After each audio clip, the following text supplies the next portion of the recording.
is where we hold them. This is where we fight.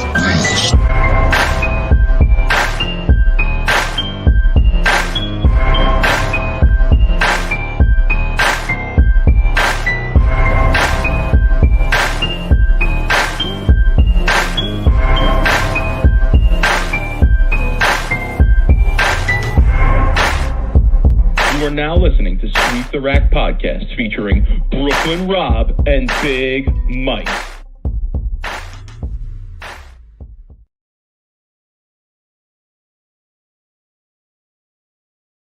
Rob, what's good, homie? Yo, PBA season 2024, doing it right now. We're going to kick it off with Sweep the Rack. Man, I am excited. We got a lot going on tonight. I got windows open. I got bowling streaming on the right here. Got Sweep the Rack on the left. I got all kinds of screw. We got Eagles this weekend. Just in case anybody was questioning my allegiance, I still ride with the squad. Okay. We got the For Jets those of you just listening, I'm rocking my my Eagles hoodie tonight on the air. So just a little inside info there. I'm representing my Forest Lanes SoCal hoodie that got sent for me by John Deso at Forest Lanes. Check out their weekly Tuesday 6-gamer or 5-gamer on Sport. Mike, we got a lot going on, so let's get into it. I know you didn't have a league review, right? You got some bad weather going on. Yeah, there was a rather I feel like society somewhat has gotten soft with the weather. I don't know if I'm right about that or not, but like Softer than the Purple Hammer. it was basic. Well, would it matter? But Oh, here we go already. I feel like There we society go. has gotten soft with the weather, and it was what amounted to like a bad rainstorm. Mm-hmm. And there was a state of emergency declared, and Oh yeah. everything was canceled, and yeah, so we decided to cancel league. I honestly, I wasn't going to be able to go anyway, so it didn't matter to me whether we canceled or not. My daughter had a chorus performance that night, but that got canceled too, so we ended up just doing nothing. But yeah, no league review this week. I'm not sure I'll be back next week or not either. I think I will, but I'm not 100% sure on that. So sorry, folks. Sorry to disappoint, but no me coming on and talking about how I shot 418 or 412 or whatever the hell it is. But go ahead, Rob. How's your injury report? Injury report, so bad, man. I went from a bowling report to an injury report. I went to the doctor yesterday, the orthopedic doctor, and he looked at my arm and he really can't tell for sure what it is. The scary thing is he didn't rule out a total tear, Mike, which is scary. Okay. He didn't rule out a total tear, which is crazy because I'm kind of pain free. But he says to me, it could be a partial tear, it could be a full tear, it could be a really bad strain. I have an MRI scheduled next Saturday, and then a follow-up to the doctor on Wednesday. So essentially, I won't really have an answer until January, probably 23rd, 24th, which means there will be no bowling for me, no lifting weights. And I just withdrew from the regional. I was gonna bowl at the end of this month. No, there's no need to kind of bowl. So yeah, man, I don't really have any answers until I can figure out what the hell's going on with this arm. Got a feeling that I'm gonna be on the shelf for a little bit. I don't know if I'll be back even to be able to bowl the Masters. So if you're listening, How is it feeling though? feels good. Okay. Are you back to working out? I know you hit the gym on the reg. No, I work out. I do other things now: cardio, legs, abs, everything but arms. Your arms are going to turn into noodles, bro.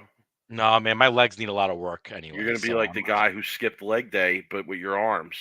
Trust me, my legs need to catch up to my upper body anyway, so I'm not worried about that. Yeah, man, it sucks, but what am I gonna do? I can't like be down and feel bad for myself, dude. I just gotta, I'm still reading a lot of books and while I'm on the shelf, my goal is to keep my game strong mentally, try to do some more mental stuff, learn about other things. And I mean, yeah, what can you do, man? Uh, that's it's fucking Matt. That's like one of my best friends. He's I know. That's why I put it up. Well, uh, I'm sorry to hear that you haven't gotten to the bottom of that. I'm sorry uh, to hear that you're out. sucks, man. Canceling bowling plans. Everything. Listen. I mean, it sucks, right? Like injuries are never fun. You've been through tougher shit though. So whatever. It is what it is. It is what it is, man. Worst case scenario, I'm out for like 3 to 6 months, and then I just come back. You know what I mean? So anyway, yeah, we'll take it as it goes. So yeah, man. I'm watching Nico ball. Nico thinks the world's trying to tell you something, Rob. Maybe, could be.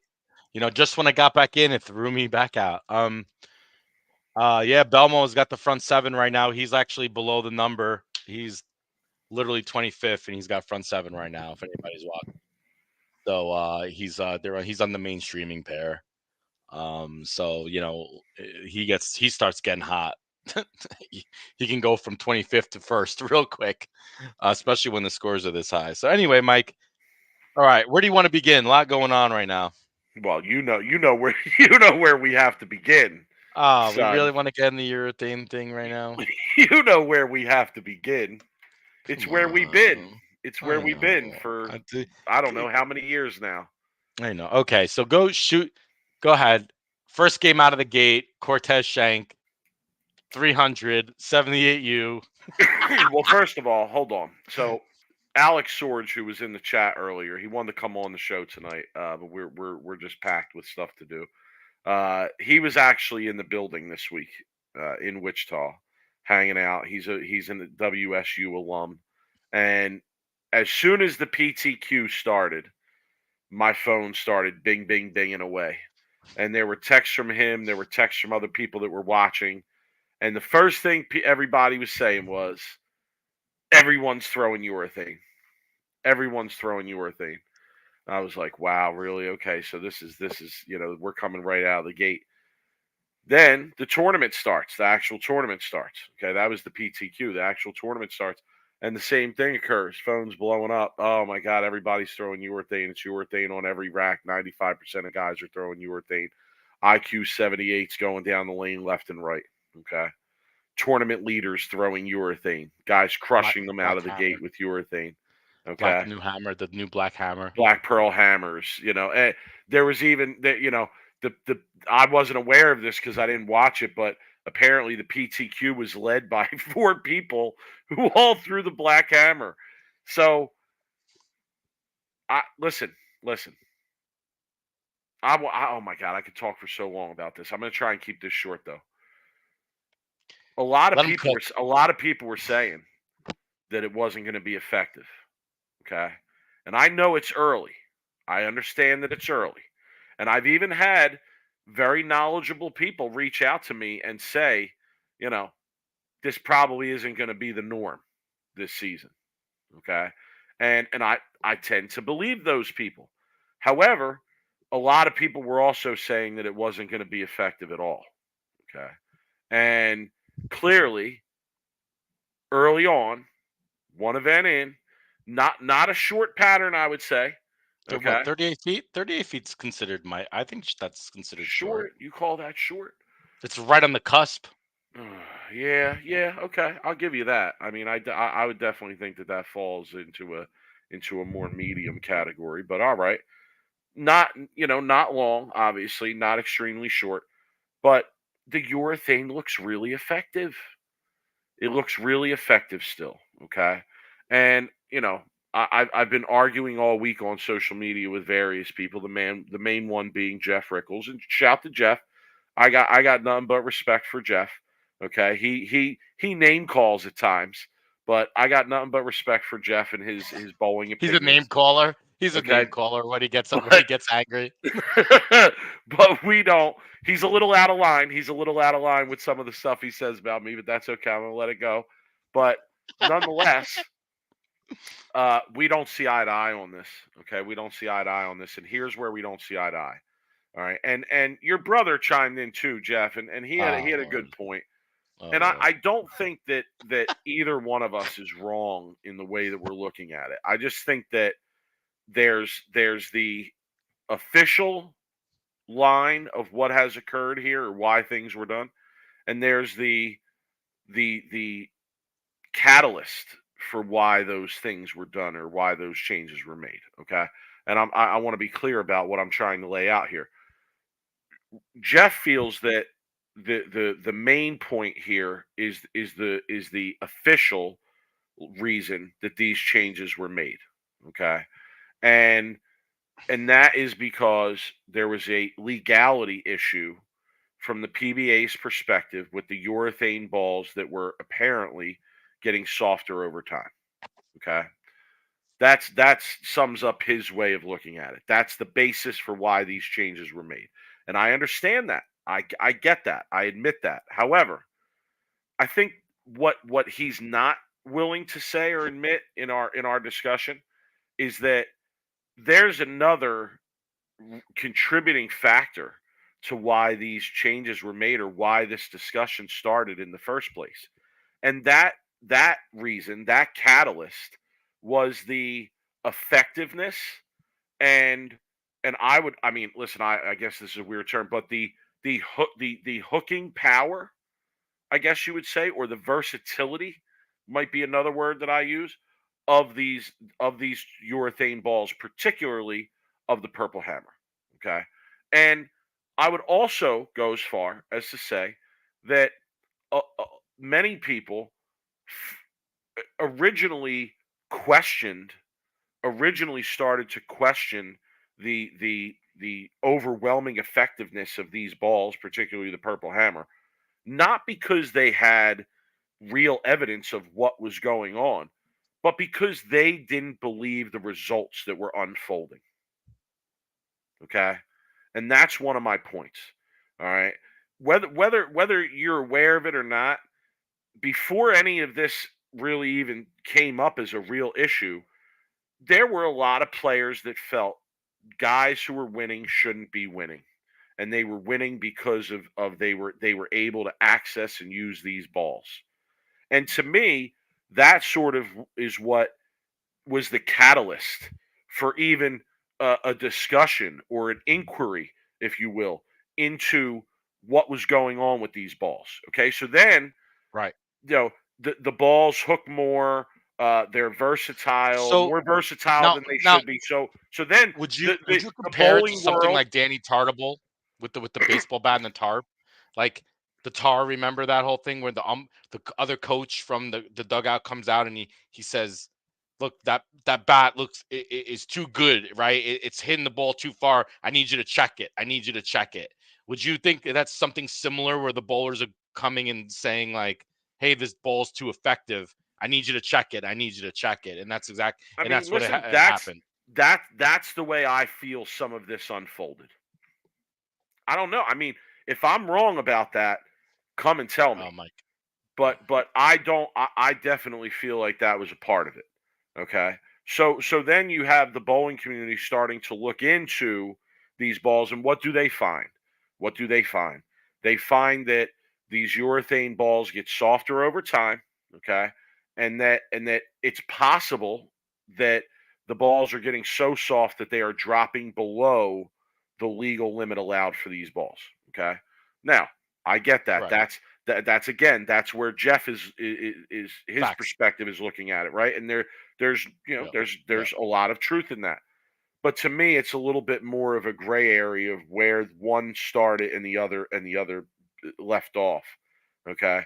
Uh so so the bowling community as a whole, including the PBA, including Neil Stremmel, kind of reached the conclusion that because the balls get softer over time and are perhaps dropping below legal limits for softness, that explains why they're so effective and so versatile.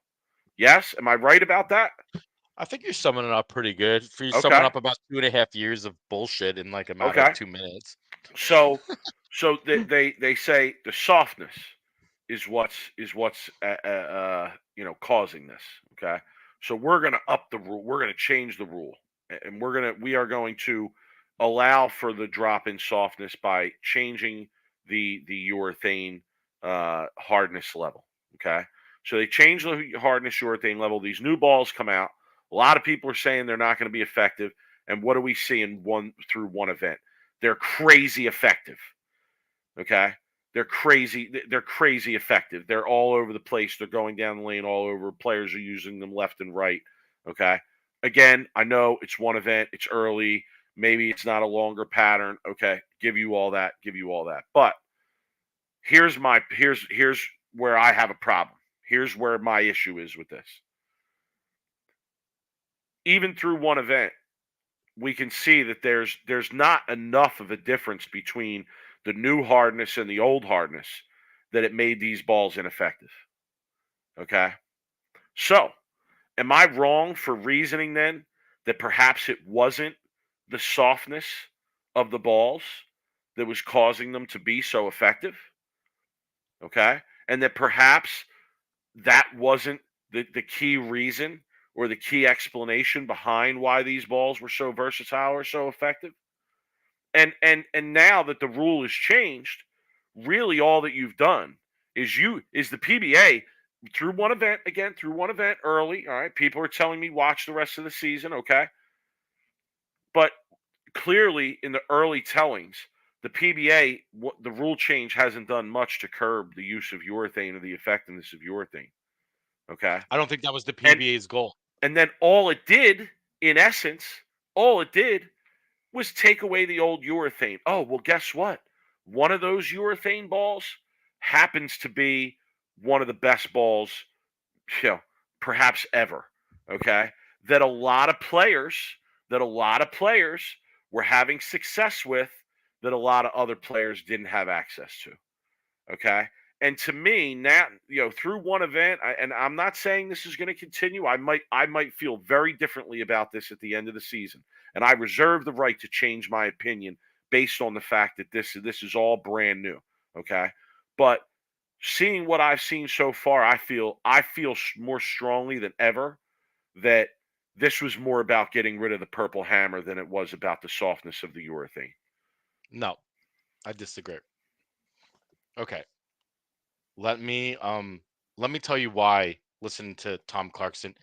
Tom Clark actually said some interesting things on the stream today. He was on there for a while, and they asked him a whole bunch of questions. Okay. Do you know? I'm going to sum it up for everybody. I'm going to sum it up for the whole world right now in a matter of one sentence. Do you want to know the reason why they did what they did? It had nothing to do with the effectiveness of urethane. It had nothing to do with how the balls were performing. It had nothing to do with all that. They raised the hardness level to shut the players up from bitching about the urethanes being too soft. Bottom line, they were tired of hearing the complaints. They were tired of hearing the players talk about how these balls were illegal. They wanted to shut the complaints up. Bottom line. Okay. And that's kind of where I'm at with it, is obviously the 73. And we talked about this when this whole rule went down, is we didn't know how the balls were going to be different. We had players telling us it was going to be a whole big different change. We had other people saying it wasn't going to be a change. Nobody knew. We didn't know. We were speculating. We were guessing, right? And that's what we did because we didn't have any proof, right? Bottom line is the PBA wanted to shut everybody up. They wanted to tell everybody, look, everybody's on a fair playing field now. There's no bitching. There's no complaining. We tested all the balls yesterday. They tested all of the balls. Not all of them. Tom Clark said they tested a bunch, and they all were well above the hardness. So now, if Jacob Buttriff goes, and I'm just using him example, Graham Fa, who's leading right now, right? If he goes and averages 245 with a black hammer, the other players can't go back and say, hey, this ball, this is a fugazi. This is wrong. There's an asterisk. A fugazi, a wheezy, it's an illusion. It's a fugazi. And that's kind of where I'm at with it right now. That's where I'm at with that. Tom, he said he doesn't care, like what the how the if the pros use urethane, they don't care. The PBA, the USBC don't care about it. The problem with that is that the complaining that you were talking about, it's just going to continue. It's just How? the What can they reason. complain Okay, about? the reason is going to switch. There's going to be some. I mean, I this is the way I feel anyway. That there's going to be some other reason that is created to explain why these balls are so effective, and then said players are going to want that change implemented. Okay. Well, maybe they should stop looking at the bowling balls, the urethanes, and maybe they should start looking at the patterns they're using in the lane surfaces. How about that? What I'm disappointed in now, Mike, what I'm very, very disappointed, I am completely angry. I'm sad. I'm frustrated. Is I'm like, what is that guy from the Pinterest? What was that? I am. Uh, what was the worst of the year? Remember, it was the Yeah. Misery, misery, pain, and depression. I Yep. misery, pain, depression. Is I wanted to see a PBA season when none of the pros could use urethane. Okay, I I kn- wanted to I see. knew you were gonna say that. I wanted to see all of these guys on a 38-foot, 35-foot, 33-foot have to throw resin. Okay. I wanted to see who was able to change their hand positions, change their speeds, really show the versatility of these PBA players. Instead, I was in my own mind, I was promised this new age of PBA bowling without urethane. And instead, I got the same bullshit, You're, only with it's different balls. worse. It's worse. It's even worse. Like to me, there's even more urethane going down the lane to start this event than most events that you would Oh see. man. Okay, so my next point is I do Hold on, think that can I yeah, bring up this go ahead. comment real quick because I think this is a good comment and a fair comment. Jared in the chat says, if per the rules the balls were illegal, would you be upset if perceived money was being taken out of your pocket with illegal equipment that you didn't have access to? Okay, that Fair Jared, point. that's a really fair point. And here would be my retort to that in this argument. Yes, I would feel that way. However, I would need to be sure that the reason that I think these balls are too effective or too versatile or illegal, what cheater balls, whatever you want to call them, I'd have to be sure that the reason that I think that's the case is correct. And again, you know, hardness level, okay, legal, not legal, all right. If they're still that effective and they're still that versatile, and we were wrong under the assumption that the softness was what was making that possible, then we're kind of still where we're at. You know, I understand that the balls, you know, might read legal, but nothing's really changed. So I mean, does I guess based on your question, that should make a difference to the players. And I hear Rob's point. I think that that's kind of what Rob is saying too, in a way. Here's what I'm saying: it should, but I think that there will be more discussions about what the other reasons could be and what we could do to change those reasons as well. I do feel bad for the motive though, staffers, I'll be honest with you. Their Because stuff looks real good too. it does, but they didn't Isn't Tom really Smallwood motive? He's leading right now. I know, but Tom Smallwood's a whole different beast True. when it comes to his full roller and how I just felt bad that all these like both Hammer and Storm came out with these new 78U urethanes that are looking really fantastic right now. And here EJ Tackett is still throwing his yellow whatever that ball is, the tank or something. And I'm like, man, Kid Motive, like give these guys a 78 urethane too. Like let them put them on that same playing field. I kind of felt a little bad for the Motive staffers, but anyway, But clearly, urethane's going to be, you know, monitoring this urethane situation and the use of urethane is going to be a story throughout the entire season. I hope it dies sometime. I hope this is the end of it. There's not going to be any more like testing and balls showing up illegal anymore. There's not going to. It's going to be a way of life. I think the bowling world, the urethane haters, I think you're just going to have to accept it. I'm a little bit of a urethane hater when I have to watch it go down the lane. I did see Alex Sorge's comment, who's there in Wichita right now, that they're using a lot of surface. I did say that on a previous show. I did say that they were going to be most likely sandblasting these balls, to get them as dull as possible, because of the fact that those 78s maybe labor a little bit more than the purple in the pitch would. But man, like yeah, I think it'll be a little bit of a storyline, but I'm hoping this thing dies out pretty quickly because I know you and I know a lot of other people are just so sick of hearing about it at this point. You know what I mean? But was there a conspiracy? I mean, and that's kind of like the question is, was there a conspiracy against the Purple Hammer? Was there a conspiracy? I don't think so. Like I said, I think the PBA was just trying to shut everybody up.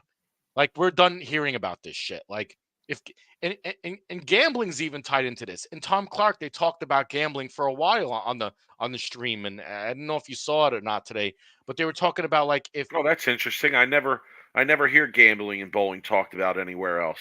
well, I It's mean, interesting they would talk about that. they did because I put it on the chat, and I don't know if they got to it eventually because I Uh, asked.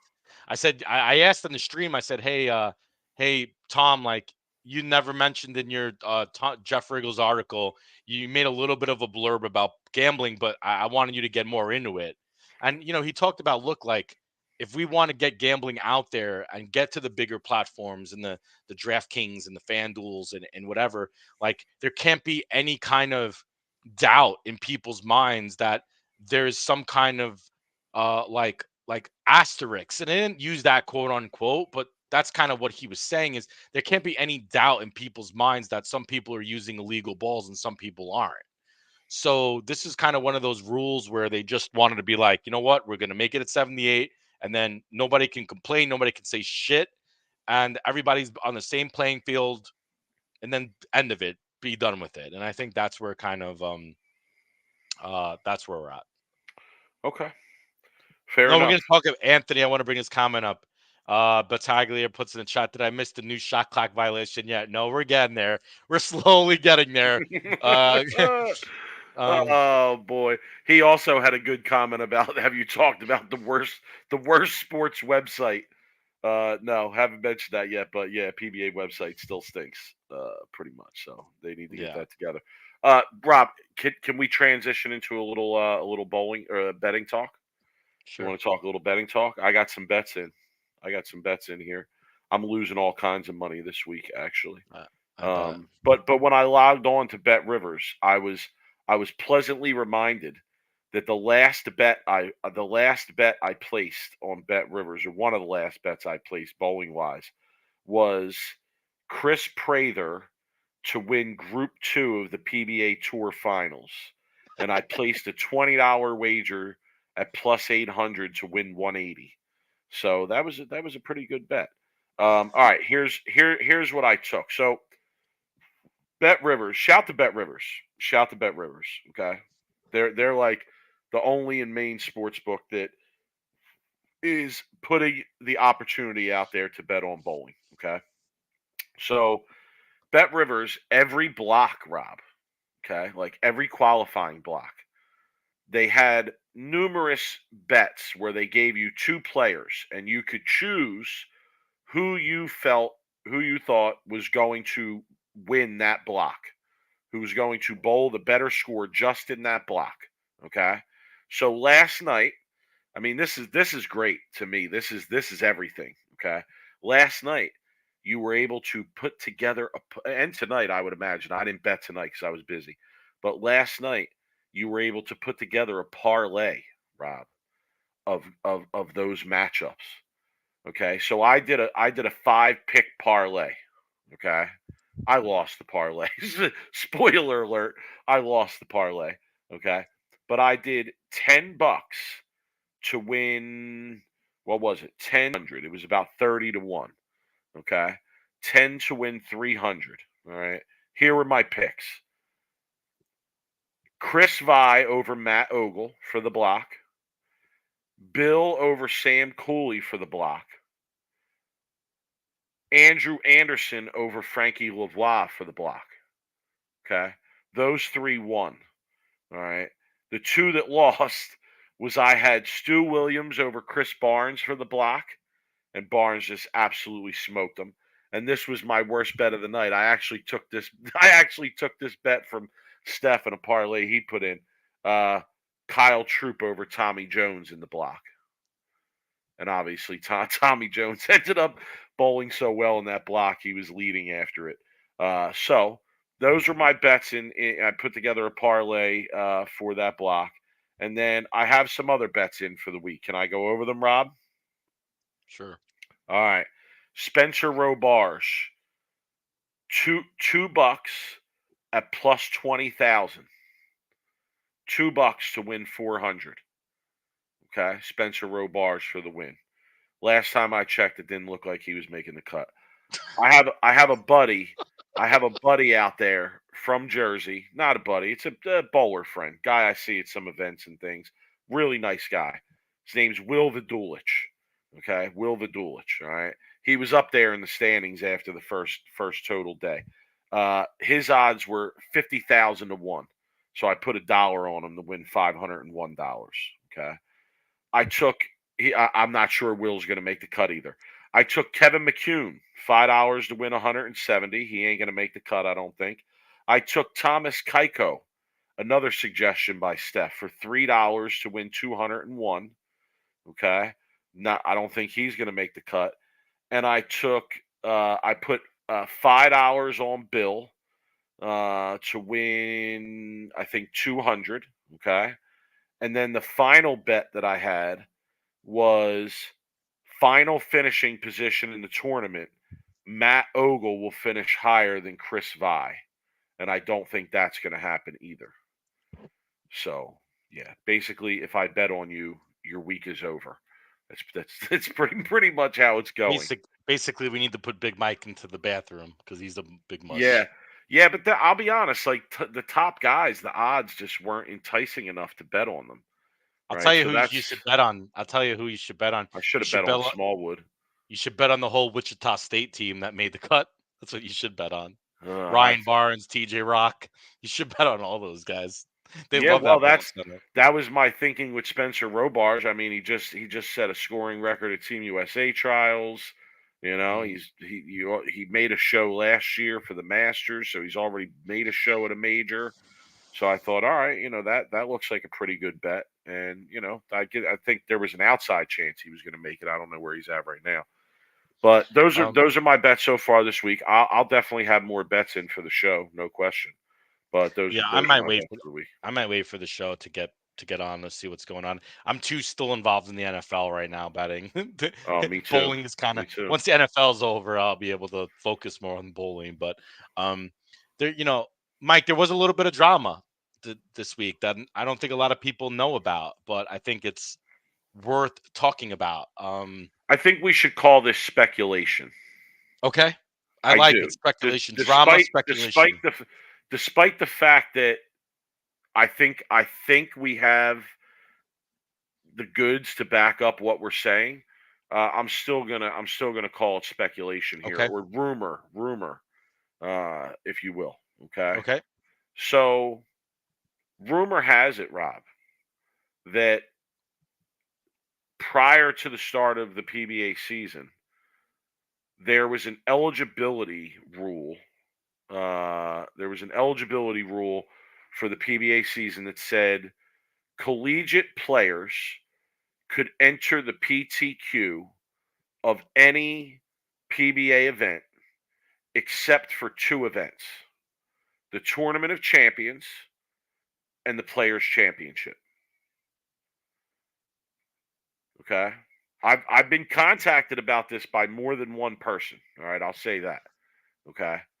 And as you just said, as you just referred to, there's numerous college players that bowled this PTQ and are now bowling this event. So where is this rule? I will look it up on the website right now if I could find it. Is it on the website? I mean, a screenshot was sent to me from the PBA website. Ooh. Okay. And you want to put it up to the camera?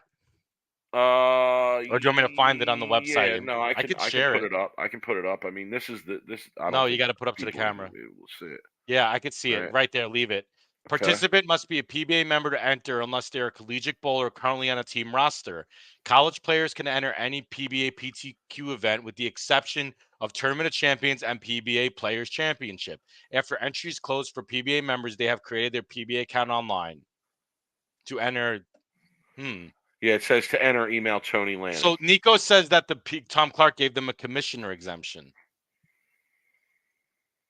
Yeah, but I mean, how can that be if that was the rule going into the season?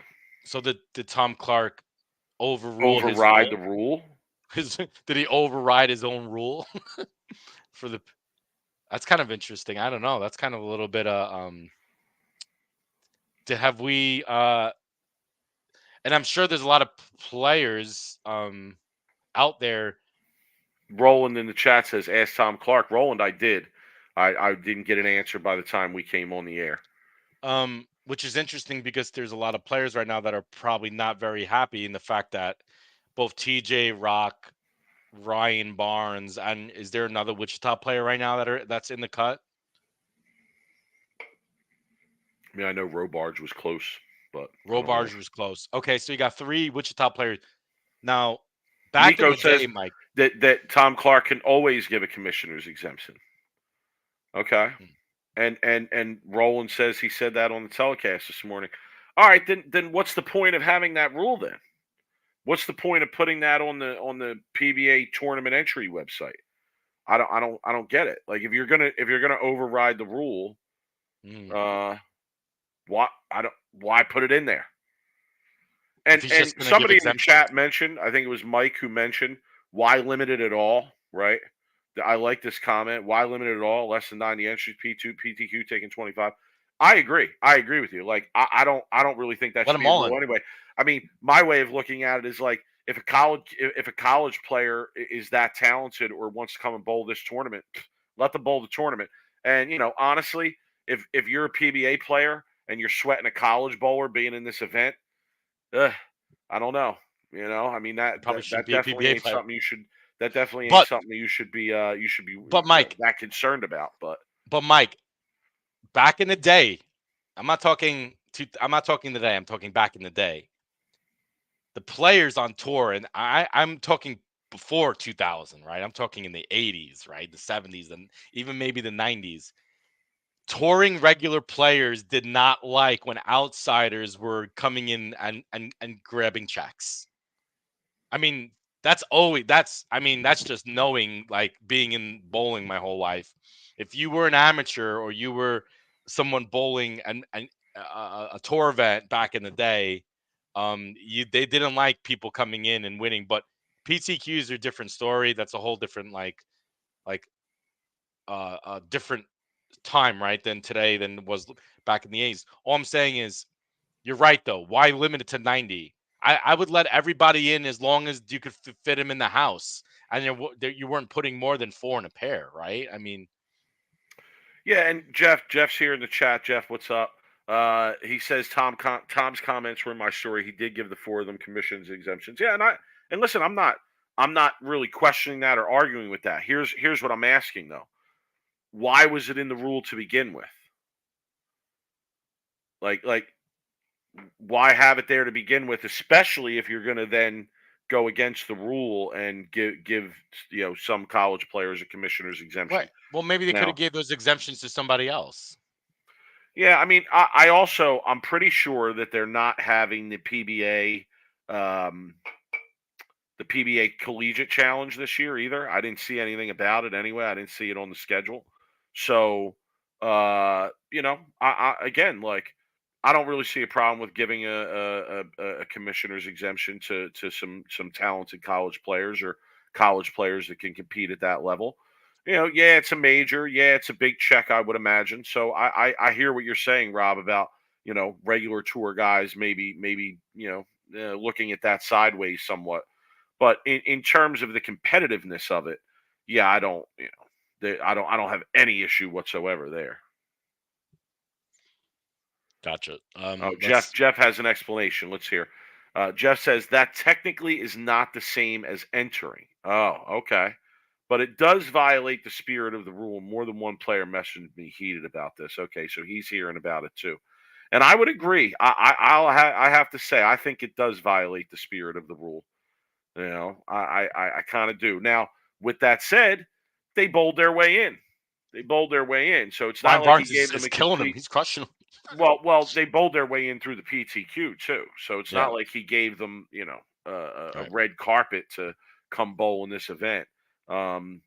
So yeah, just like you said, Rob, already week one and some drama. Love it. I hope there's more drama to come. I hope there's drama every week. All right, Mike. What else we got going on tonight? They're bowling right now, game 4. Okay. Let's Trying to pull up take a the look at what the schedule. leaderboard looks like. Let me refresh it here. So looks like Graham Fa still leading. Second place, Mike, Tim Grundler. We saw him on a show last year. We did. Tom Smallwood, Anthony Lavery Spa, Mike, what did I say last week on the show about Anthony Lavery Spa? Did I not say there's nothing more motivating than having a chip on your shoulder? And Mike, Anthony Lavery Spa is bowling with a chip on his shoulder right now. Ryan Barnes, Justin Knowles. These aren't the normal names we're used to seeing, Mike. I'm used to seeing EJ Tackett, Anthony Simonson, all the normals. People, DJ It's Moore. early. It's early in the week yet. It's early. getting to the cut though. The first cut. It's not that early. Well, listen. In match play, what happens, Rob? Yeah, EJ Tackett is 7. So I'm gonna go down the list right now. This is I would imagine 21 games. Fa, Grundler, Smallwood, Anthony Lavery Spa, Ryan Barnes, Justin Knowles. Good to see Justin Knowles. He was another I believe snub, right, from the league. Anthony Lavery Spa snub. Justin Knowles snub. I'm telling you, man, chip on your shoulder snub, man. You come out firing. BJ Moore, TJ Rock. Hey, Bill O'Neill, man, our boy, is sitting in ninth right now with all the young kids, man, sitting there at ninth. Yeah, Kevin I swear Williams. to God, last thing I texted him on Sunday before he left, and the last thing I said to him was, "Yo, go out and show these young bulls what's good, son." It's the last He thing I loves text him. He loves this, like, stand to the right and kind of play up the rail, like. He likes that stuff. When it's amazing how when we were kids, he used to love banging it from the left, and now he's loves to play right of 10. Kevin Williams 10th, David Kroll, Christian Ascona 12th, Snodgrass, Hanrahan, Archer. Can I just say, as you're reading these names, Rob? Are you listening to these names and you're going to tell me, and Jeff's going to tell me that the urethane argument is going to die down? Come on, guys. But there's nothing to argue. There's nothing to argue about anymore. The balls are all legal. Okay. So what is there to argue about? Well, that's my point. That's where the argument originally started. It was like, oh, well, there has to be something wrong here because these guys shouldn't be whacking them like this. It's the balls. It's not them. We have to look into this. Well, what, you don't think they're going to want to look into it deeper?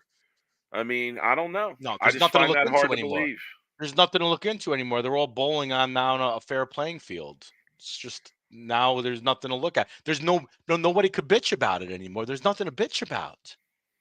I hate watching Urethane go down the lane like the next Urethane hater. I hate watching Urethane go down the lane as a fan.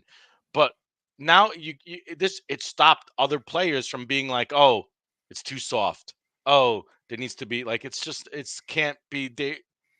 It's not, that argument's not plausible anymore. Okay.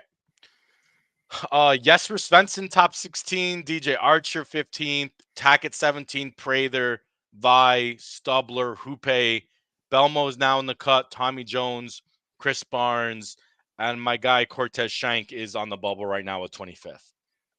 That's after 20. Who else is right outside the cut?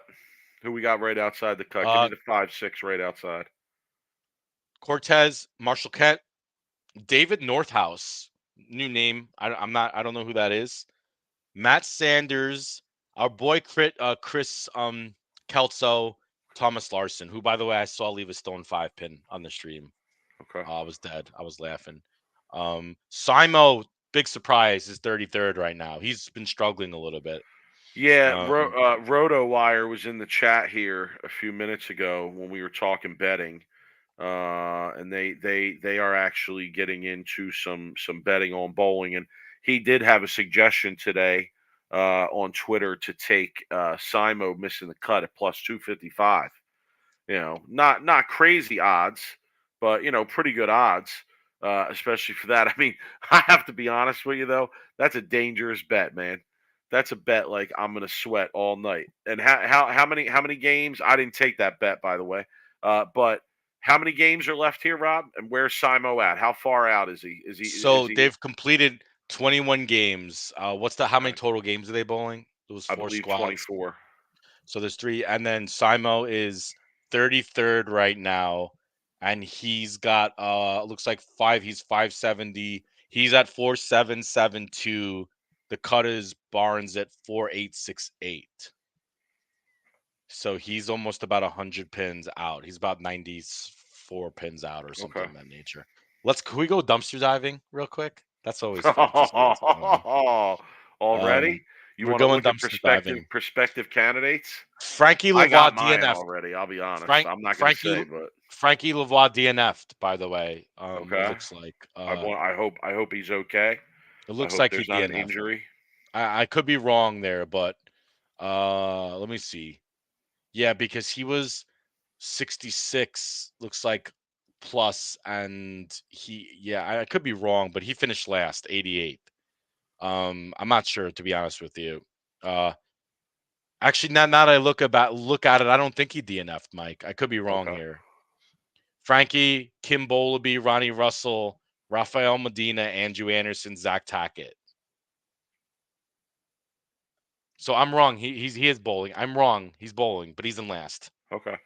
Which surprises me on this, because you would think, I know Frankie's bowling. I get it. I made a mistake. He's in last, which is really oh my god. I can't with the chat, Mike. I made a mistake. People love correcting you. I made a mistake. But I'm surprised that he's in last. Because the shot, it seemed like it would be good for him to play right. No, like. Plus, I know he was putting in a lot of work over the off season. So. So, Mike, who do you like to very make the show right now? I mean, I know it's still early, right? And we still got a lot going on, but Belmo, Simo, EJ Tackett. I mean, no, really? No. I disagree with you here. Okay. I think Ryan Barnes is making the show this week. I'll tell you what, if he does, that'll be super, super impressive. I like Ryan Barnes to make the show this week. I like Anthony Lavery Spar to make a run. The chip on their shoulder, Mike. I can't get over enough. Let's talk about the PBA League, Mike. I just can't. Here's my thing. I just have a hard. I've seen it so many times, and you have too. We all have. Those of us that follow bowling, and I just have seen it so many times where the younger, more inexperienced, amateur, whatever word you want to use, okay, they come out into these tournaments and they bowl good through several blocks of the tournament, and then match play starts, and the sharks just come out and feed, bro. They just come out and feed, and the lanes change, and the patterns all of a sudden not really playing the way it was before, and your ball choices got to be different, and you got to be able to do something different that you weren't doing before. And listen, I have seen it so many times. Now I will say this: I like your Ryan Barnes pick. You know why? Because he's got the doctor behind him. He's got the doctor behind him who has all that Barnes knowledge. Is bowling, unless Chris bowls. Yeah, that's the only thing. If Chris is bowling when Ryan's bowling, But there's still going to be conversations going on there, especially if the older Barnes is bowling more ceremoniously than he is to make the Right. show, right? Right. So Imagine bowling your dad in match play. if anybody That's could kind of do it, who cool. would do it? But from this list, who do I like? Who do I like here? I like Graham Fa because he's been in this position before. I I like kind of like Tom Bill. Smallwood. I I like like Bill, Tom Mike. Smallwood. I like B.J. Moore. I like Bill O'Neill. Yeah, I like Packy Hanrahan. I think I You like like Chris Prater. everybody. I You like like Chris Prater everybody. way down. You Belmo's like still in there. everybody. Tommy Oh my god. Jones. I mean, Why am I? Come on. Why you like everybody? well, Well, five people make the show. Five you people made the just show. named I probably just 20. gave you. No, I You didn't. just named 15. No. I just You named like probably this guy. You six. like that guy. I just named Um, six. you Okay, named like 30 ish. five It felt make the like you show, named and it I up. named six. All right, please. Um. Anyway, I like Bill. I like Belmo gets in scary. Belmo gets in. He could be struggling, and then all of a sudden a light catches on, and we know how that ends. Um, and I'm more surprised that Simonson it seems like he's not going to make it, and I'd imagine you'd see Tackett and Belmonte both if match play hit would start making a run for the top five. Anyway, all right. Well, we'll keep people posted as the games go on here, but I wanted to talk about the league, Mike. They had their first stream Bowl TV telecast, you should say, right? What was that? Tuesday night, Wednesday night? Yeah, Tuesday night. Did you get a chance to check it out? Any thoughts? I Any did. Thought it was awesome. okay. Thought it was Thought it was awesome. awesome. You All want of to know it. my honest thought while I was watching it? Okay. I think that needs to be the main product for the PBA. Okay.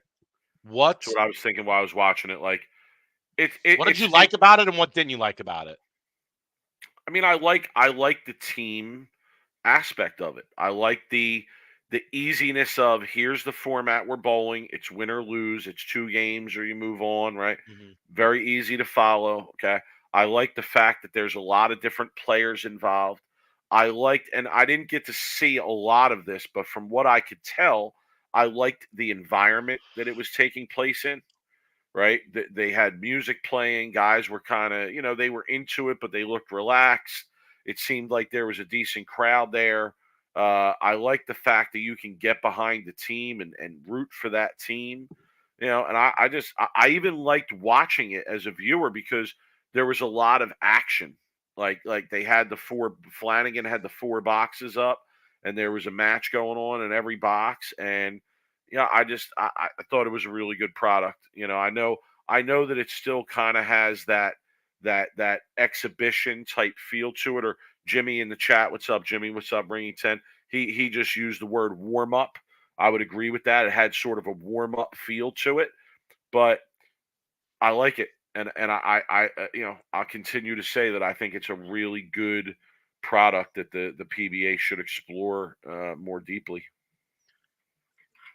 I did think it could be too busy at times, especially It's a lot early. to follow. You're right. I did think it was too busy at times. I was very, very, very happy with the matches, the 2 game matches. Um, to me, that was it, right? Match play, quick, 2 games, done, right? The Baker format, it allows people to show more emotion than they normally do. Um, I still want to see a little bit more intensity. I still, I was watching this Stu Williams match, and I think there's a few players that were trying to bring it right, bring the heat. Um, I do like being able to see it. I think you will be a little bit more emotionally invested in the finals when eventually it ends up the finale rolls around at the end of the season in Portland. Um, Well, it's going to get I interesting at some point too because you're going to have teams bowling for the right to go to Portland and compete in the finals, right, right? So yeah, yeah, I mean, I it'll get like more intense. even after 1 week, I think they're bringing like the majority of teams to Portland, but I'd like to boil it down to like the top 2 or the top 3 maybe, and I do make it want to even say more this. exclusive.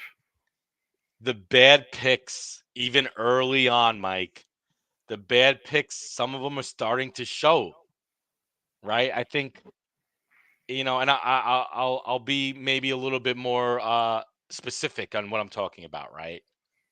I watched the Bill match. I don't can't even remember the teams at this point. They've mixed around so many times.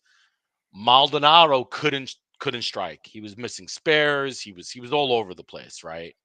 Um, Arturo, right, wasn't really bowling that well. Uh, I think Portland might have. What's the word I'm looking for here? Portland might have scrubbed out the bad picks in a way, right? Because maybe that specific bowler bowls really good in Portland. As a long season and as they're bowling on numerous different bowling centers and numerous different patterns, the bad picks are going to come to the surface and they're going to hurt a lot of these teams. Um, so I'm going to be keeping an eye on that when I watch these shows, especially Baker's. Mike, personal experience.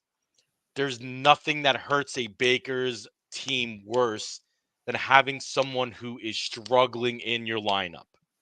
If you have three bowlers or four even bowling very good and you have one that can't fill a frame, or splitting is killing strikes, strings, you will lose. And when you're bowling the best in the world, every one of these bowlers that are bowling could be in the fifth spot on any normal team in the anchor spot.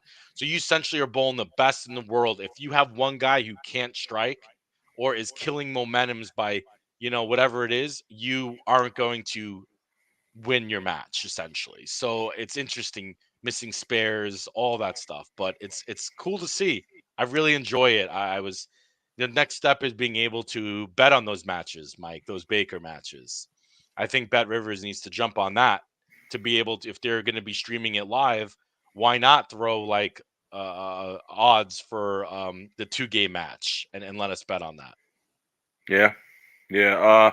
They were. Bet Rivers. Bet Rivers had odds on the matches.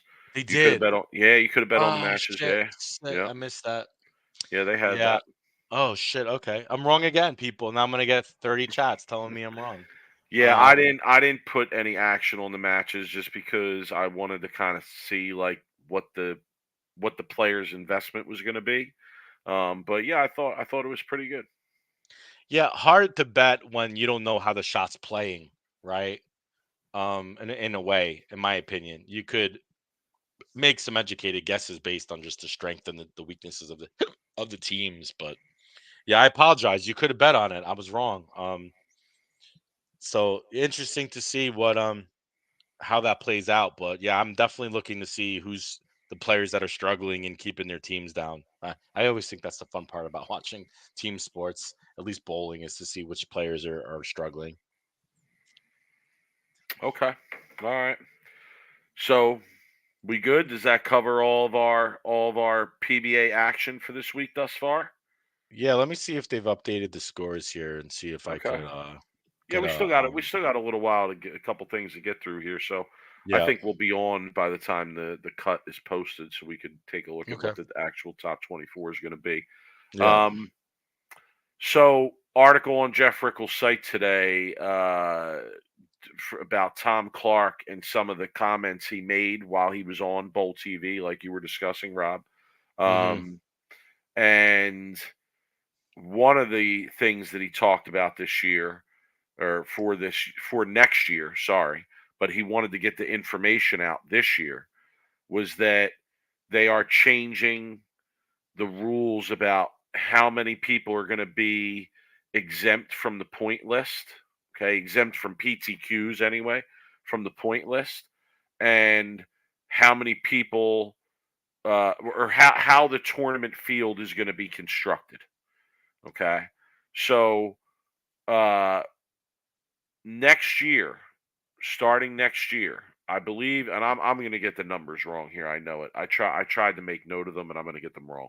But next year, I think it was 42 players from the points list are going to be exempt from the PTQs. Okay. Okay. There's then going to be a tour trials that's going to take place. Okay. And that's going to award an additional 12 spots to players who are exempt from the PTQs. Okay. There will then be a number of commissioners' exemptions. Okay. Okay. That Tom Clark alluded to would most likely, in most cases, be used for past champions, Okay. who want to enter the event. And then the remaining spots in the event will come from the PTQ. Okay. Okay. He also made a comment that there will be more to come on what the benefit will be of qualifying as a quote unquote PTQ exempt player, right, through the tour trials. And I would imagine that what he's referring to there is probably that if you make it through tour trials, they're probably going to guarantee that you get picked for a PBA team. That's what I would imagine, right? They're gonna put in a rule that says anybody who's exempt from the PTQs must be selected before somebody who has to bowl the PTQs. Okay. Yeah, Nico put it out here. 43 in points, 12 from the Reborn Tour trials, up to 5 commissioner exemptions, and the remainders go in the PTQs. So you think that's the route he's going? Did he hint to that, or is that just a speculation? Oh no, that's what they're doing. Yeah, that's what they're doing. So the PBA league, so essentially it's not going to be an open draft like. Oh no. Sorry. That part is something I'm speculating on. Okay, that's what I'm asking. Is that what he said, sorry. or is he Didn't know you were referring to that. I thought you were Yeah. referring to the information Nico put up. What Nico put up is accurate and right.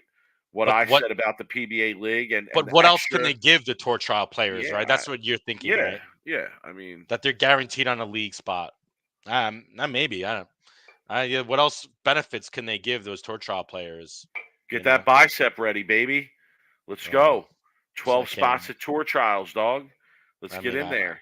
I have to get. I have top to. 12, son. Right. That'd be awesome.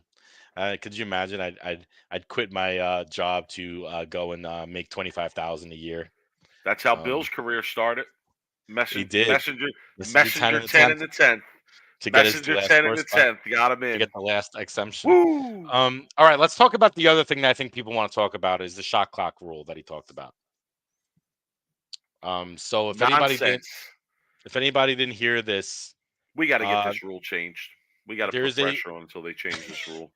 There's a rule that I think is that talking about next year as well, Mike, where they're trying to, or is it going into this year? No, I think it's this year. Okay, so I don't know what the timeline is. I didn't hear that part. I was working and I had a busy day today, trying to like maneuver the stream while I'm working. But what he said that is that they're trying to quicken the pace up of the shows, and it's going to be where if you have a shot clock violation, they're going to give you a warning, and then if you do the shot clock violation again, they're actually instead of a fine, they're going to give you that bowler a 0 for that shot on a show. Okay. So I have a lot of thoughts about this, and I put a comment in the stream chat when this thing was going on, and you have all of like the people in the chat. Oh, it's a great idea, whatever. And Flanagan actually asked him and said, "Well, what if you're bowling for a title, major, and that bowler goes over, takes extra time? It's a big shot, right? You're winning a major." Goes over the shot clock violation, and you have to give that person a 0, and you don't even you threw a strike and you didn't win the major.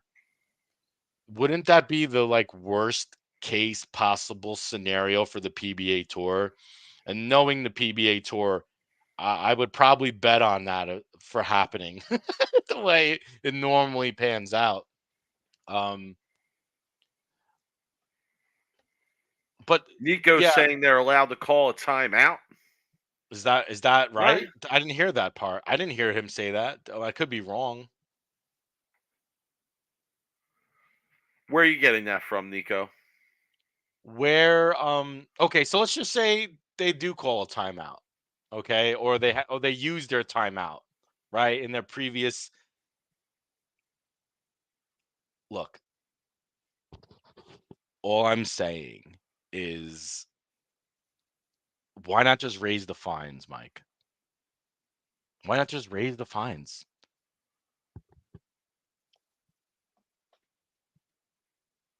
Okay. Why risk? This is what people in the chat don't understand, Raul. Timeout, call timeout. Why risk it? Mike, why risk whatever the 1% chance of it happening on a show for a major? Why even risk that happening? Why not just raise the fines? Like whatever the fine is right now, I don't know what, $50, $100. Mike, raise the fine to $1,000. Raise it to $1,500. And go ahead, read it. All right, Nico posted what looks like the rule here. A timeout may be used to allow competitors to adjust their equipment or regroup. These requests may be approved by the tournament director on a case-to-case basis and may be requested. This makes no sense to me. All right, go for it, Mike. You've been quiet here. I don't know, like, because I'm trying to get the facts right. I'm trying to make sure that I understand the rule as in total here. And the way I'm understanding it is okay. A shot clock violation leads a first shot clock violation leads to a warning. A second shot clock violation leads to a 0. But anytime they want, a player can request an extension. Is what I'm going to call it. People are saying a timeout, but I'm going to say an extension. Is there Right? only a limited A timeouts that each player pause. has? Well, that's what I'm saying. Look at the way this is worded, and they can request it, and it will be approved on a case by case basis, and the tournament director approves that. So I don't know. Is there a number in mind of like, oh, like you get this many extensions, and then that's it, or BJ Mattingly in the chat saying, so I try to call a timeout, and the tournament director says no, so I get a 0. Or the shot clock keeps going and now I got to rush the shot. What determines whether the tournament director says yes or no? I don't know. I don't know. I mean, I also, and I'm sure there's an answer here, and perhaps Tom Clark even talked about it, but why is it such a big deal? Like, Well, why is it such a massive deal? He did talk about it. He said that it's been a consistent issue for a while that they're going over on time with the TV network. They're missing award presentations. They used to do interviews. It's not something that Fox specifically just kind of brought up and said you got to fix this issue. It's kind of just been an ongoing issue. Them going over on time, and I guess obviously probably the networks don't like that and whatnot. Me personally, if I'd rather the players, I'd rather not see an award presentation. I'd rather not see an interview than see a player get a 0 for any shot during a match. That cannot be the rule. I mean, that's got to change. If that's a That's got to solution, change. it's a bad solution because, like I said, even if there is a small chance of it happening, timeouts and warnings, there's still a risk of a chance of a competitive, really important match being determined by somebody not making the shot clock and being a 0. And I feel like why risk it, and why not just, like I asked, why not raise the fines to give the players more incentive to make the shot clock? Yeah, Robert Hamilton making the comment. So NASCAR can go overtime with the PBA, but it's not okay with the PBA going overtime. And Robert, that's kind of why I asked what I asked, because it's such a regular thing for that to happen. I wouldn't see why it's such a huge deal. Okay, Jeff has more info here. 2 re-racks and 1 timeout per game. Okay, so then they can get one extension per game, and that's it. Okay, doesn't sound like that's how the rule's written, but all right. If that's what Tom Clark said, I'll take your word on that. Okay. This is a good point too. Can the opponent try to ice the bowler with his timeout? Yeah, Of course, probably. of course. Probably, yeah. Nico, what incentives do players have to change if they're just going to pay the fine every time it affects their score? They will have to change and speed it up. Trust me, if you make the fine high enough, they're going to change their behavior. You don't think the players, you think, Mike, how much these players make on a yearly basis? You think they want to get hit with a $1,000 or $1,500 fine if they don't make the shot clock? I kind of feel like the money might incentivize them just as much as the zero will. I'm not saying the zero won't incentivize them, because it will. I'm saying that the fine might incentivize them the most if they hurt him in the pocket a little bit. I agree with Kevin here. Sounded like they took the example of baseball with the pitch clock, but a ball called for a pitch within an at bat is far less important than a zero in a frame in a shot for a step ladder. I agree. I agree. Steph with some updates. Did they post scores here? He says Bill shot 162, dropped to 21st. Hoope's out of the cut. Spencer Robar's moved up near the cut. Simo creeping near the cut. Give us a rundown, Yes. Rob, when you bring it up. I have it. Let me start by the cut. 24th right now, Matt Sanders at plus 672, tied with Mitch Hoope at plus 672. So there's a tie right now for 24th, 25th. It goes Stubler, Vi, Tackett. Bill dropped, but he's got the front five this game. He's on the stream. I'm watching him. Okay. Chris Barnes, Jesper, Tommy, DJ, Kroll, Prather, Escona, Snodgrass, Belmonte is an 11th now, Mike. By the way, literally, he must have had a huge game. Packy, TJ Rock, Kevin Williams, Anthony Lavery Spar, BJ Marr, Ryan Barnes is in 5th, Knowles 4th, Grundler 3rd, Smallwood 2nd, Fa 1st. Okay. And Bill currently is on the stream, and he's got the front 6 this game, game 5. I'm not going to argue with you here, Jeff, but Jeff says just like the shot clock in the NFL, NBA, and MLB. No, not really. Not really, because they, as Kevin said, a zero in a bowling game is much more damaging than any of the consequences for a shot clock violation, or even multiple shot clock violations in those instances, right? I also like Jimmy's comment here. Rob, this makes me think of you. This makes me think that this shot clock thing is something that you should want to see, because Jimmy's right. If this happens and somebody does get a zero for a frame in an important spot, you are gonna see somebody fry out on live. So could you imagine this though? And I'm gonna compare this to the NFL. Could you imagine you're in an NFL playoff game or even the Super Bowl, and you need a field goal to win the game, and they're running to the line, they try to get the ball off to kick the field goal, and the shot clock goes off and the game's over. They never kick the field goal, the other team wins. That would be the exact comparison to bowling for the US Open. Imagine Pete Weber's "Who do you think you are? I am." No, I'm being serious. Imagine he got up to throw that shot, and "Who do you think you are? I am," and he won. Yeah, I did it. And he throws it, and then Tom Clark comes out and goes, "You didn't make the shot clock violation. It's a zero. You lost." But I'm using, that's not a so far out scenario. Could you imagine? "You think I did it? Who do you think you did?" Tom Clark midway through comes out and be like, just comes strolling out on the set with the trophy in his hand. Gives it to Mike Fagan, who's sitting there. Hey, Pete, I have some bad news. You might witness violence on TV if that were to happen, especially to someone like Pete Weber. You know what I mean? Think about all of the biggest situations and the best parts of bowling that we've loved.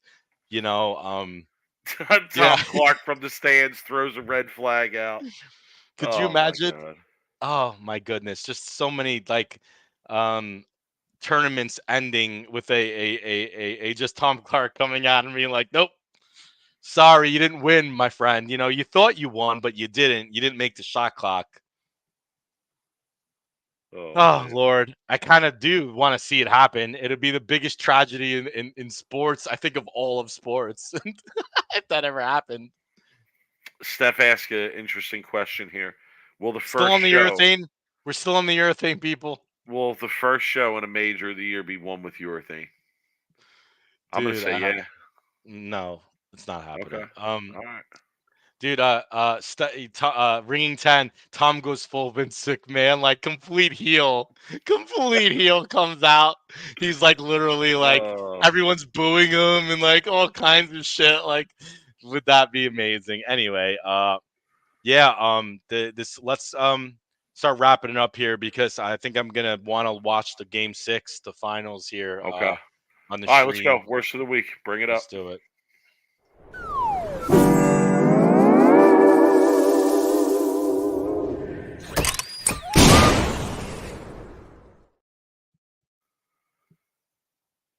All right, you want to go first? You want me Nope, to go Mike, first? you can't do worst of the week. Your time shot clock ran out. You're done. We're done the show. Just end it. Like literally, that's kind of what's gonna happen. All right, Mike, you're gonna love this worst of the week because when I actually picked this out, I thought about you, and I'm teeing this up for you because uh, it's the gift that we all love. I mean, literally, like I didn't get anything for Christmas or the holidays this year. I did it, okay. But what I got, Mike, was I got the Bowling Science Forum. Okay. It was wrapped under my tree. I didn't get any other gifts. I got the Bowling Science Forum. It's my absolute favorite thing. I've been off of social media for about a week now. Um, just trying to get my head right. But I just got so excited talking about the Bowling Science Forum that I completely lost it. Um, Man, that's what happens when you're so pumped up. Mike, go ahead. Let me find my post here. I completely lost it. I clicked something on my phone and now it's done. All right. I was, yeah, I feel like I'm still trying to swear off the bowling science forum Don't when do I it. can. I'm not gonna lie. I have two worst of the week candidates from the bowling science forum. You know what? I'll go with one. I'll go with one since you love them so much. Uh, let's see. This post comes from Richard Parker. Okay, bowling science forum, Richard Parker. And I can't even explain what's in this post. I have to just show everyone on my phone. Do you see What is this? like it's like a wheel. It's like a wheel. Okay, a Okay, strike wheel. Okay. it's Yeah, like 10 pin, 5 pin. It's like what is it, a drinking game? no. It's an adjustment wheel. No. Okay. Uh, I thought this so was going completely on the other end of like I a gotta I drinking gotta game. read I gotta read the post. It says, I'm trying to come up with a simple adjustment guide for beginner bowlers on a typical house shot. I mean, he says he's trying to come up with a simple adjustment guide. Do you see, guys, do you see this thing? Bucket move to Do you right. see this thing? That's not even a good adjustment if you leave a bucket to move to right. This is my first attempt. Comments welcome. Trying to keep it very simple, and the movements refer to moving feet only at this stage, not moving target, changing balls, etc. More complex version, possibly to cover more things coming. I mean, you know what this reminds me of? This reminds me of the movie Office Space. That's what Kevin Okay. just said. A jump to conclusions, Jump Matt. to conclusions, yo. Kevin, me and you, we definitely have the same type personality. Oh God, That's why I sorry, made it Kevin. worse of the week. That's the first thing that came to my head when I saw that post. I was like, this is this dude's version of the of the jump to conclusions game. This is his version of the jump to conclusions game, the bowling adjustment chart. I mean, come on. Come on, please. First of all, it's more complicated than that. Secondly, it's not the same for everyone. It's not just standard, okay? Oh, man. What is going on out here? Go ahead. The adjustment move. Bill's got the front nine, by the way, if All you're not right, watching let's the go. stream. Let's But go. he's redeeming himself for the 160 or 70 he bowled the previous game. If I All right. if I turn the stream on right now, I guarantee you he'll go 4 through the face, 2. Yeah, don't do it. Um, I'll keep you posted. So this is coming from the Bone Science Forum. Gentleman Of by the course name it of is. Tony Allard or Laird.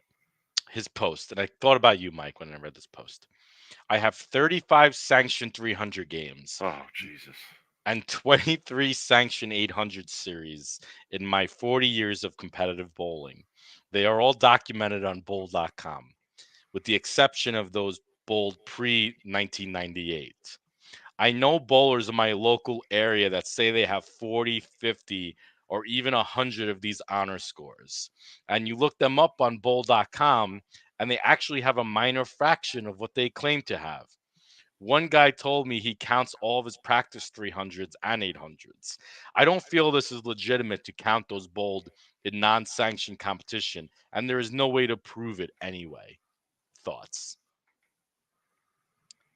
I got a few things. First off, I looked this guy up on bowl.com. I just did. I was bored one day. I got no Oh, arm. I got that's too no good. arm. I That is got too no good. arm. You know what I looked for? I didn't look for to see if he was telling the truth because he wouldn't have posted that if he wasn't telling the truth. I wanted to see if he had any sport at like leagues at all. Did he ever bowl a sport league in this guy's whole life? Because it'll tell you on bowl.com if it was a sport. Okay. He didn't have one sport average or one sport league or one sport anything, Okay. right? Um, and I was curious, my own knowledge. I just was curious. This guy's coming in and like kind of doing a humble brag about his honor scores, and it's what I call this, Mike. This is a subtle fig jam. Okay, if anybody doesn't know what a fig jam is, okay, this the term fig jam has been around for years, years and years. But if people in the chat, you don't know what a fig jam is spelled FIGJAM. And you know what it stands for? Fuck, I'm great. Just ask me. Okay. So when someone posts a post on social media and they're humbly bragging about how many 300s and 800s, it's like you're getting fig jammed. You get fuck, I'm great. Just ask me. I bowled 40 million 300s, 78 million 800s. I did it again. Fig jamming. So that's my worst of the week. Anthony F. What up, my man? Good to hear from you. Hope all's well. He's right though. Could be a fig jam post, but he's right. Oh, about the He's other right. bowler. There's a lot of people out there fronting. Yeah, but why is he so concerned with what other people are doing and claiming? And people are too. Everyone's up in everyone's business. No, I I don't don't give a know. I mean, shit. Rob, like, and listen, call me names for this if you want, whatever. But what wasn't that like? I don't know. I always felt that coming up in bowling, that was kind of part of bowling. Was like legitimately building a documented history of your bowling accomplishments. Yes, I mean I don't know. I'll point to somebody whose name you bring up all the time on this podcast. Okay, and that's Rory Kalanquin. Like Hmm. as junior bowlers, like we knew how many 300s he had, Yeah, but right? And we were that was like 16. documented. That was like a We were documented thing.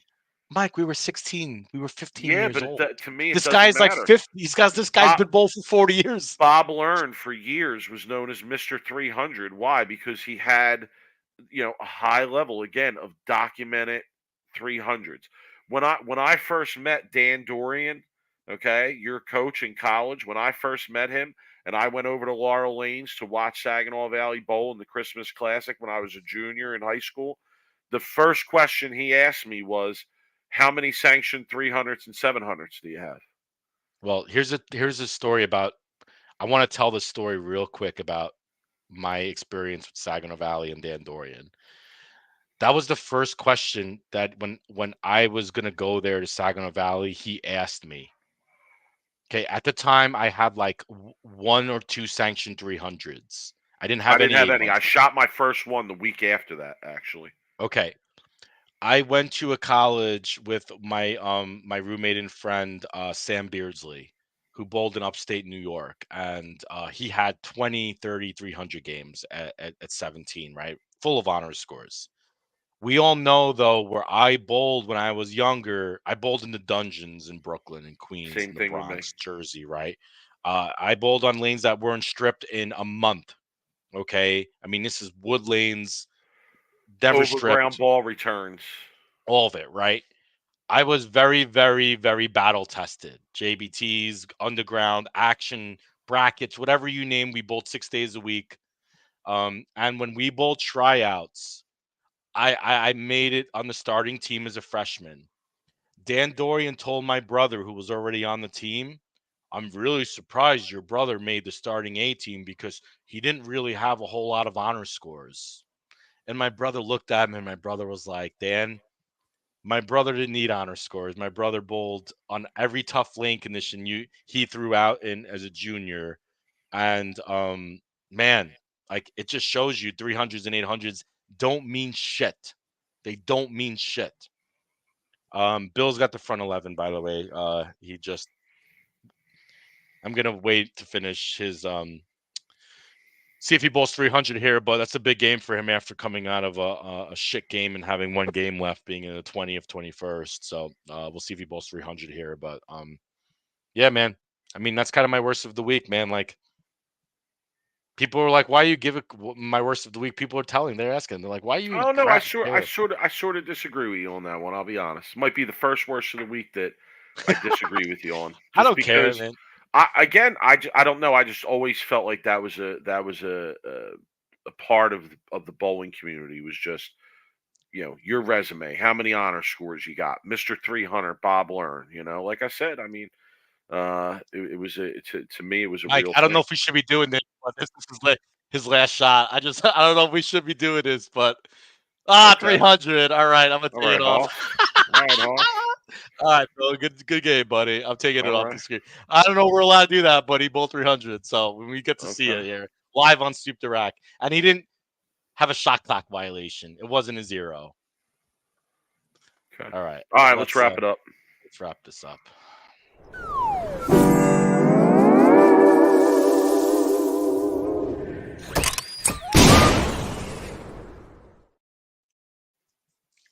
Forgot to mention, I went to the training center last Sunday.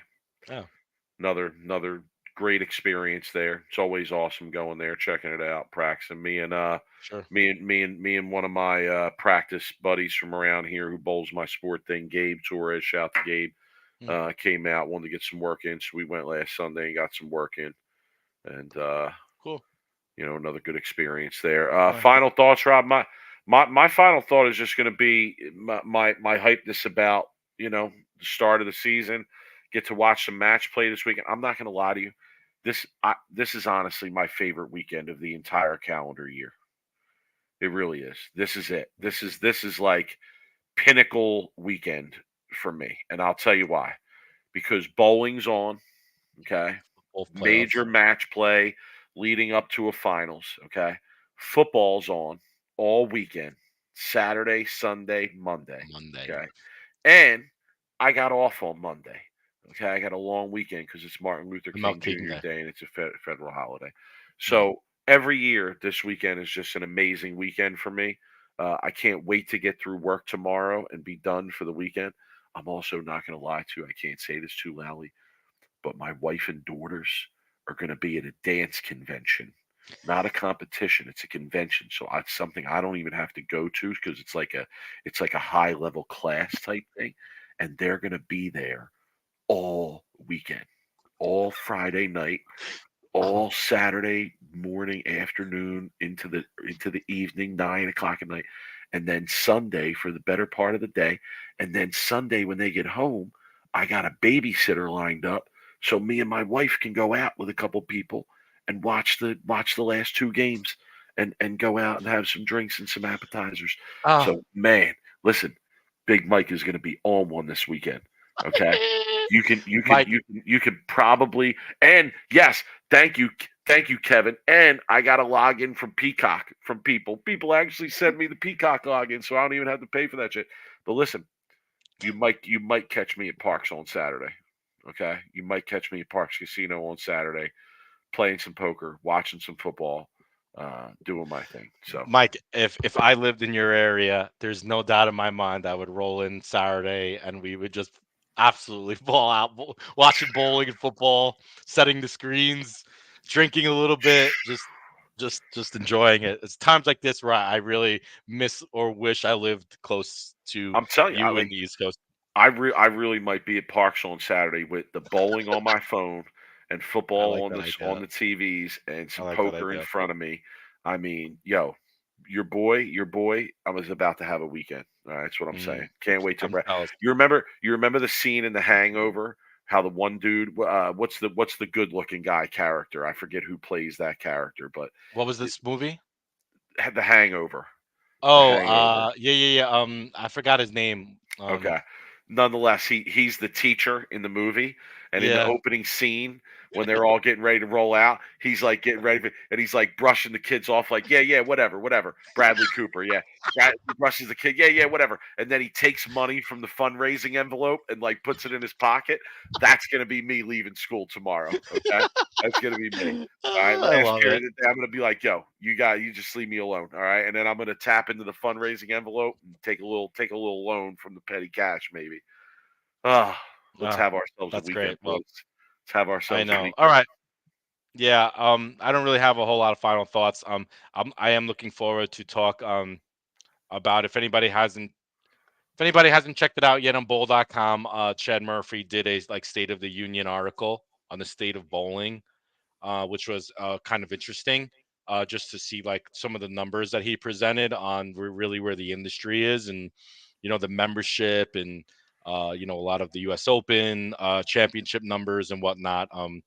So I'll look forward to talking about that more in detail when we don't have some PBA, which is going to be for probably a while. We will not be live this weekend doing a show Sunday or Monday. We No, probably Monday. will wait a So little bit the to start show's those, not on till Monday night or which Monday is a afternoon. terrible Yeah. time slot, by the way, and I hate that time And slot. then the How? Eagles playoff game is on Monday night. So I'm definitely not Yeah, doing a show Monday night. Nico, Tuesday night, I got a bowl.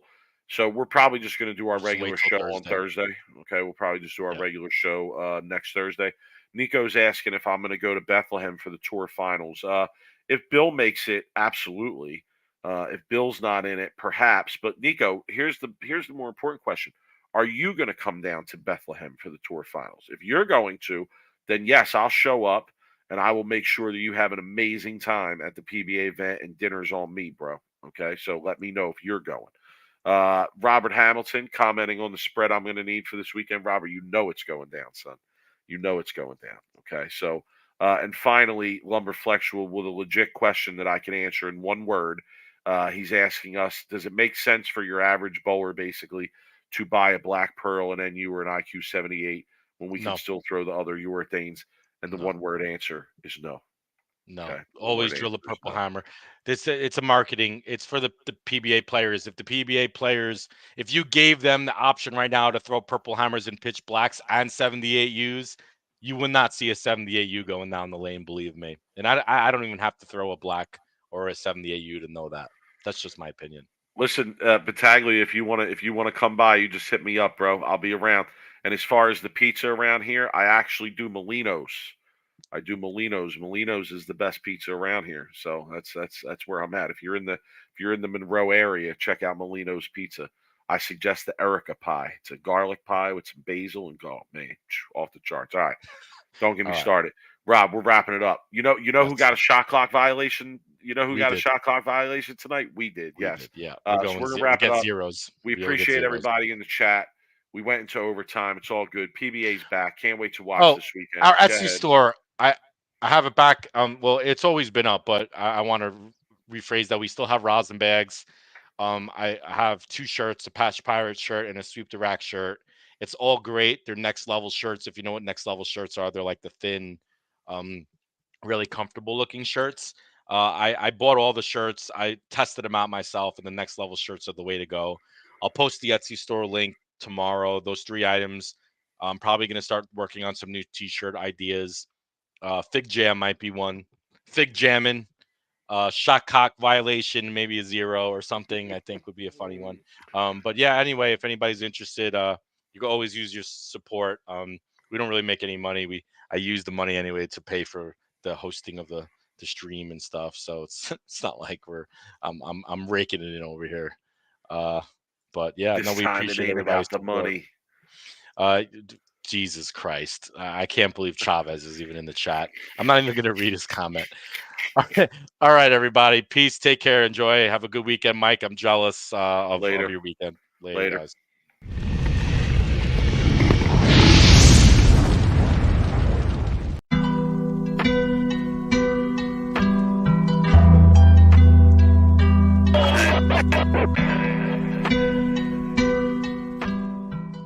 You are now listening to Sweep the Rack podcast featuring Brooklyn Rob and Big Mike.